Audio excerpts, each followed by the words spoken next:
स्वागत है आप सभी का जी स्टोरीज में। अब कोशिश ये रहेगी कि आपको इंस्पायर करा जाए हिंदुस्तान के इतिहास से, हिंदुस्तान के साहित्य से। कोई कविता, कोई कहानी, कोई रोचक सी कथा सुनाई जाए आपको जो आपको इंस्पायर कर सके। तो आज शुरू करते हैं रामायण से। हम सभी जानते हैं रामायण में श्री राम, लक्ष्मण, भरत, शत्रुघ्न की कितनी अच्छी बॉन्डिंग थी। आज हम देखेंगे ऑपोजिट साइड, यानी कि रावण की और कुंभकर्ण की बॉन्डिंग कैसी थी और कुंभकर्ण इतना सोता क्यों था।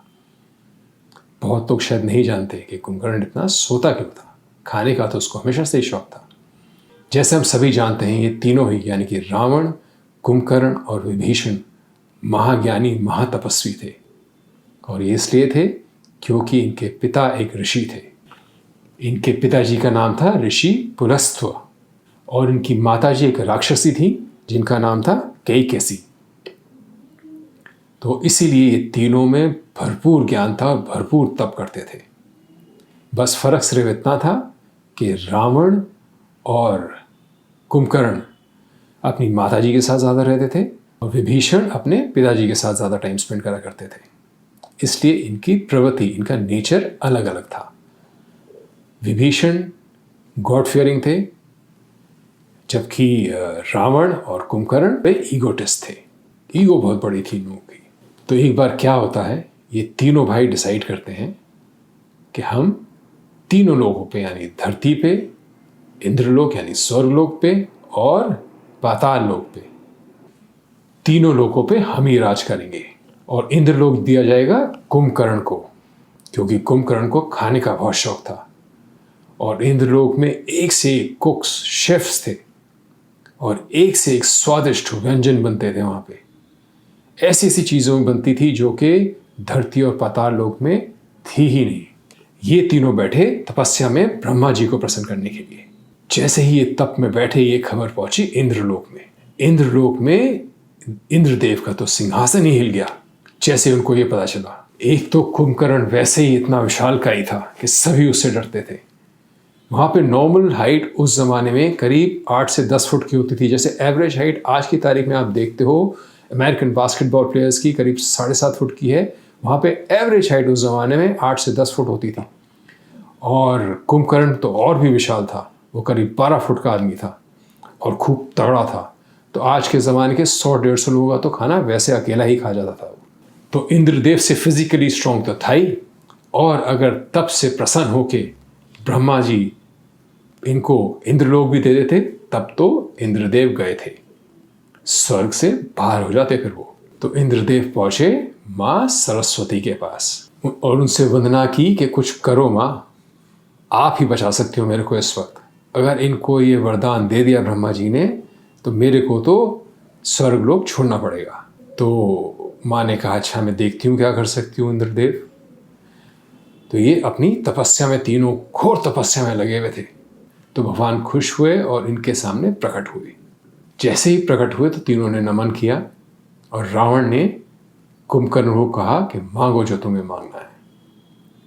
डिसाइड कर रखा था कि भाई कुंभकर्ण को स्वर्गलोक ही चाहिए। तो कुंभकर्ण ने हाथ जोड़ के जैसे ही बोलना कुछ शुरू किया तो माँ सरस्वती ने उनकी बुद्धि पे थोड़ा सा एक छटका दे दिया, जिसे कहते हैं ट्विक कर दी थोड़ी सी बुद्धि उनकी। और जहां वो इंद्रलोक मांगना चाहते थे उनके मुंह से निकल गया निद्रलोक। जैसे ही मुंह से निद्रलोक निकला, ब्रह्मा जी ने कहा तथास्तु। अब तथास्तु कहते ही रावण ने रियलाइज करा ये तो गलत हो गया, मांगना था इंद्रलोक, मांग लिया निद्रलोक। तो ये तीनों भाई ब्रह्मा जी के चरणों में पड़ गए कि ये तो गलती हो गई हमसे, प्रभु बचाओ हमें, कुछ करो, इसका कुछ उपाय निकालो। ब्रह्मा जी ने कहा अब तो मैंने वरदान दे दिया है, वापस तो ले नहीं सकता। इतना ज़रूर कर सकता हूँ कि 6 महीने कुंभकर्ण सोएगा और 6 महीने उठेगा। इसीलिए कुंभकर्ण इतना सोता था। और उसको उठाने का एक ही तरीका था, वो था स्वादिष्ट व्यंजन बनाना कई प्रकार के, और उसका सुगंध। जितने मर्जी आप ढोल नगाड़े बजा लो, कुंभकर्ण को कोई फर्क नहीं पड़ता था। तो ये जब युद्ध श्री राम के साथ चल रहा था और रावण के एक के बाद एक लोग मरे जा रहे थे, तब रावण ने कुंभकर्ण को उठाया। जब कुंभकर्ण उठा, जैसे मैंने शुरू में बताया था, तीनों ही भाई महाज्ञानी महातपस्वी थे। तो कुंभकर्ण ने उठते ही पहले अपने भाई को समझाया, जो कि उसका पहला कर्तव्य था, कि तुमने गलत करा है, सीता माँ को वापस करो। लेकिन रावण का अंत हुआ ही इसलिए क्योंकि उसकी ईगो इतनी बड़ी थी, अहम इतना भरा हुआ था रावण के अंदर कि वो किसी की सुनता ही नहीं था। उसने मना कर दिया कि नहीं, मैं वापस नहीं करूंगा, तुम्हें लड़ना है तो लड़ो, नहीं तो मैं खुद ही संभाल लूंगा। अब बॉन्डिंग देखिए, विभीषण को बताया कुंभकर्ण ने कि मैं युद्ध भूमि में जा रहा हूं और मुझे पता है मैं वापस नहीं आऊंगा।